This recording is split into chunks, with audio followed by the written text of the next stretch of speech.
Lawsuits continue to be filed against rapper Travis Scott over his deadly music festival, including one victim from right here in Austin demanding $1 million. Investigators believe a crowd surge happened when 8 people died at the outdoor Astroworld festival in Houston on Friday night. Those in the crowd described panic when fans pressed forward as Travis Scott and hip-hop star Drake took the stage.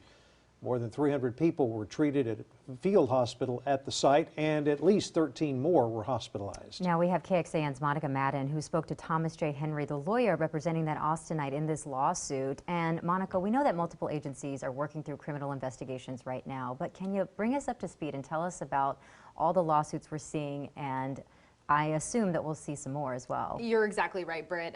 There have already been dozens of civil lawsuits coming down so far, and those have been against Travis Scott, the rapper, of course, Live Nation, the group who organized this event, Drake, and we're expecting even more to come down. Although that investigation is still pending, a lot of the attorneys I spoke with today said they feel confident about suing Scott and these other parties, especially Scott in particular, because of his past history. You've also been looking at past Travis Scott concerts. What'd you find out?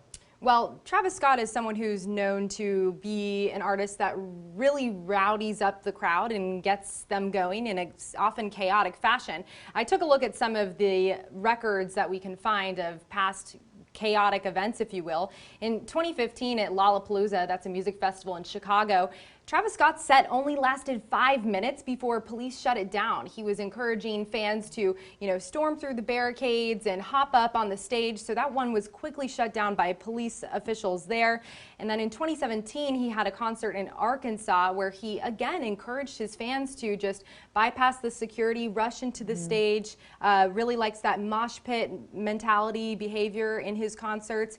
There, he was arrested for inciting a riot by local officials, but that charge was later dropped. He did, however, plead guilty to disorderly conduct later for there. And then we know in 2019, as Houston officials mentioned, at Scott's Astroworld in Houston, there were a lot of injuries there and similar security bypasses, kind of what we saw this time around with, people storming through those gates, bypassing security. So this is a point that a lot of attorneys will be focusing on in terms of his past history, and they say that's a reason why there should have been more done this time around with that in mind.